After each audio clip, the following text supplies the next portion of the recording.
Hi, my name is Peter Buckingham and I'm the Managing Director of Spectrum Analysis. We're recording this video to give you an instructional video on how to use our GeoMapping Plus, which is being used by many schools now and allows you to get tremendous amount of demographic data and other information from an online mapping system. You can acquire it either through Spectrum Analysis, or if you are a Somerset education school, you can tick the box when you do your annual subscription to Somerset, and you can have access to it via John Somerset's system. Let me just show you how simple it is and the sort of information you can gather through GeoMapping Plus. Okay, the first thing is it has layers and legend. The legend, it just allows us to look at different things at times, if in doubt, and gives us some more information, such as when we're looking at different childcare centres, which one is what type of childcare centre. Similarly, at the moment, we've got all the schools on, and we can see the green ones are government schools, the red are Catholic, and the purple are independent schools.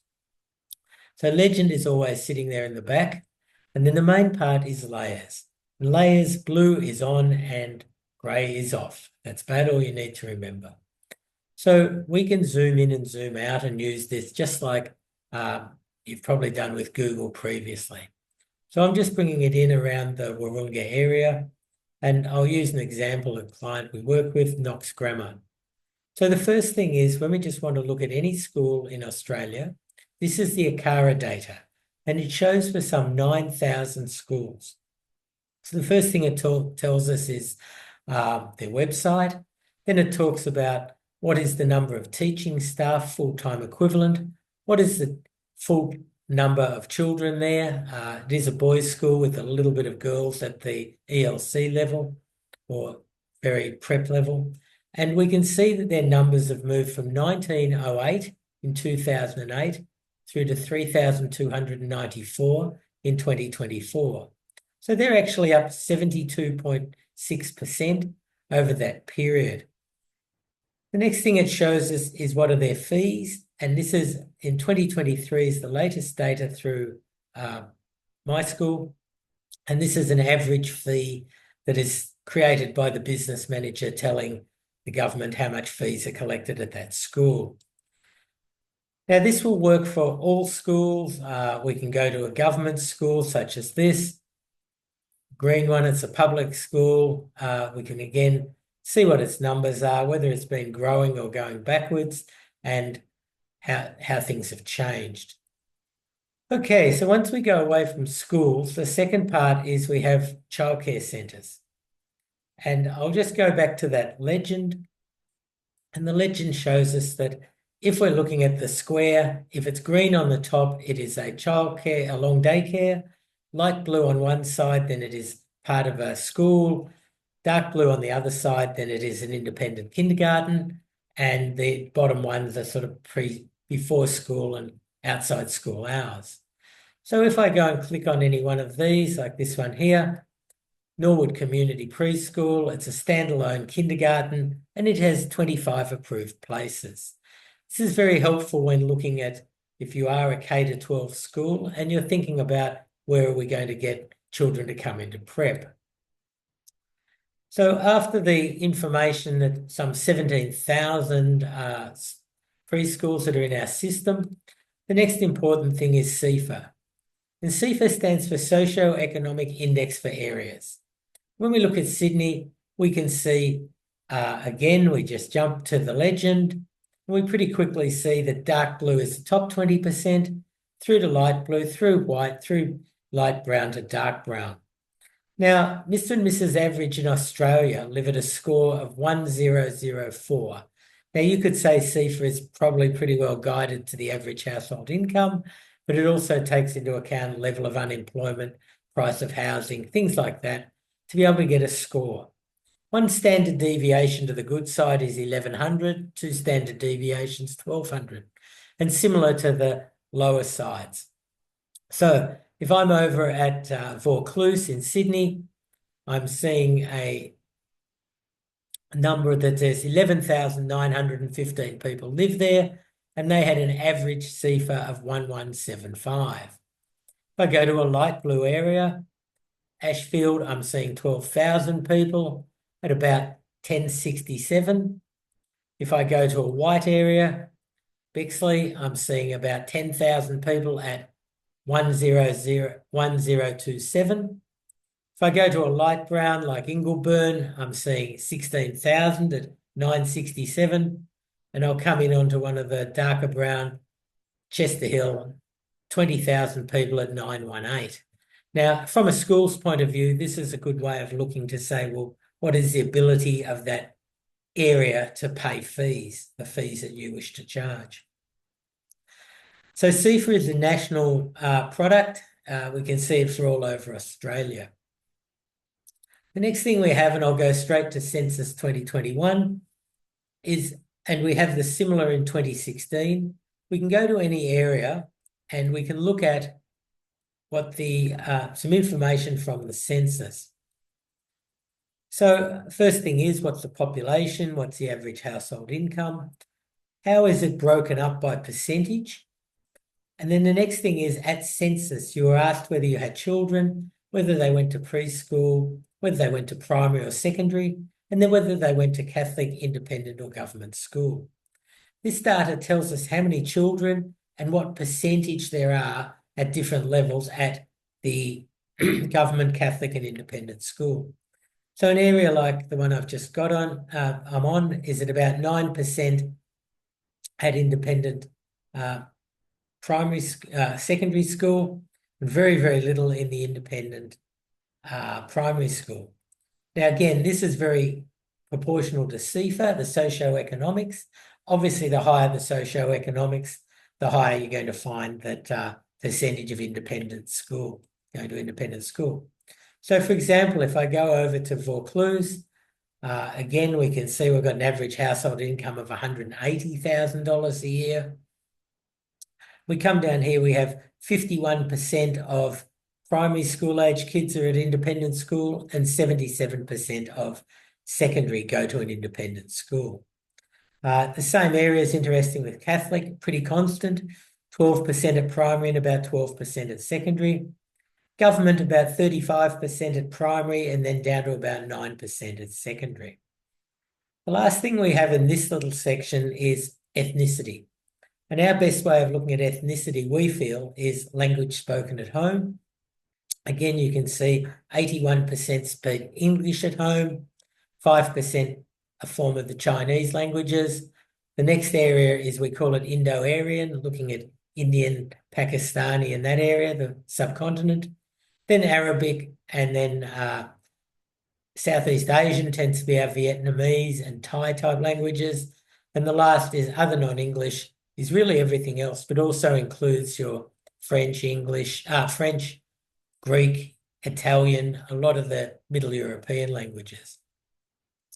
It's interesting when we go into the, let's say, over towards Lakemba. So we'll now look at our information. We're obviously 17,000 people at about $80,000. And when we get down here, we'll see it's only 27% at independent school, and our language spoken at home, well, was about 11% Arabic and about 39% Indo-Aryan, so the Indian type languages are there. Very handy if you're trying to think about what other languages you might translate your material into. Okay, the most important things I feel on this are these next couple. So the first one is population projection.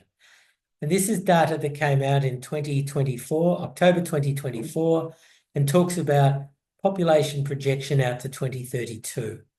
And that's as far as the government, the ABS, were prepared to go at this stage. And previously they had gone 15 years. So we've done the decision to extrapolate that out to 2037. So if I go to an area like Ermington, I'm seeing the population's increasing. It's expected to grow by 29% from 2022 to 2032. And we're extrapolating that out to be 41% by 2037. On the other hand, some of these inner areas may be actually dropping. Castle Cove Northbridge in Sydney actually we can expect that it's going to actually drop off. Now, part of this is because people are staying in their houses longer. Also, people are not having as big a families as they did some years ago, especially in the higher socioeconomic areas. Now, the contrary to all of that is somewhere like over near Riverstone, and we're going to go from 15,000 by 2032 to 31,000, by 2037 to 40,000. This is one of the major growth corridors of Sydney. Now, the one that I say is the most important for schools is this next one. And this is looking at the population projections out to 2032 and 2037 for school-age children. So let me just give us an example here at Pennant Hills. Pennant Hills is showing that 0 to 4-year-olds expected to drop. 5 to 11s are dropping. Seems to be showing a bit of a increase in 12 to 18-year-olds. But if I then look at K to 12, as typically of a school, it's actually saying that total population is expected to drop slightly. So there's not much organic growth in these types of areas. If I come into the real higher socioeconomic area like Mosman South, I'm seeing exactly the same. Down 18% in these lower in the 5 to 12s, down about 7% in 12 to 18, and 5 to 18-year-olds down about 12%. So if schools in that area are thinking they're just going to continue on the same way they are, just marketing into the same area, it's going to get pretty tough because there is no organic growth happening in those areas. I'll take us over to the classic Rose Bay Vaucluse. Similar sort of thing, dropping in this middle age groups, but the average schools are going to drop about 3.6%. Now, where areas like that have a lot of big schools in there, obviously they're importing children are coming in from further out to go to the schools in those areas. The last part that's of interest is to most schools is the religious side. We've broken this down into the Anglican, the Catholic, and we'll call it total Christian because that's very common to what we see with typical Christian schools. They're not so particular whether they're Catholic or Anglican or other various Christian religions. So typically of an area like this, we're seeing it was very typical from the last census that the people were becoming less religious. And we're seeing an area like Balgowlah showing at about 51% of the Christian type religion. If I go over into into the Auburn area, I'm still seeing 15 to 20% of Christian.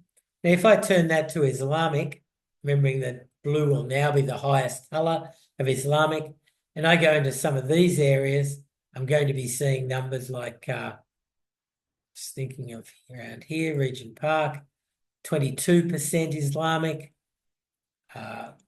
Often we're here 45% around Auburn. And I think you can see why it's quite varying, but you are getting this very heavy Islamic areas into the southwestern suburbs of Sydney. Now, this system works Australia-wide. I can walk it down to Melbourne. I'll start at Canberra. We just go to Canberra, we can see all the same information will start to come up. And I bring it up, we can look at their schools, just stick to their independent schools to start. Again, St Edmunds College, Canberra, we can see how its numbers have run over the last 16 years. So look, this is what we call level 3. We would love to be able to work with you in having this available for your school. Our model believes that having this on an ongoing basis really gives you a lot of value. When we do a school and we've actually done a full-blown analysis, we will then map their actual students, their bus routes, even which child is on the bus, which bus route they're on. And that really allows the enrolments people, the marketing people, to get a really good picture of where the children come from, the students come from, and where they're going, and where the future students are going to come from. And the last part of that is we'll normally plot all the alumni as well. And we can then say, this is sort of the whole picture of the current school.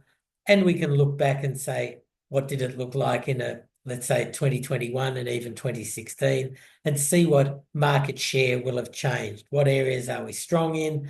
Where have we moved? And what is our potential going forward? GeoMapping Plus is the product that we do at Spectrum. GeoMapping 1 is free, and we are putting that up again on our websites and on our LinkedIn. GeoMapping 3 is probably what most schools should be having, and that is the general one. And then GeoMapping 4 is when you are actually done a full-blown analysis with Spectrum. GeoMapping 3 is available, as I said, through Somerset for around $900 to $1,000. And if you wish to purchase the same through Spectrum, it is also about $1,000 per year to purchase that. Anyway, I hope this has been educational and beneficial, and we look forward to talking with you either via John Somerset, or feel free to give me a ring, Peter Buckingham, 0411 604 921, or via the Spectrum Analysis website, www.spectrumanalysis.com.au, or peterb@spectrumanalysis.com.au. Thank you very much, and hopefully we can help you in the future. Take care.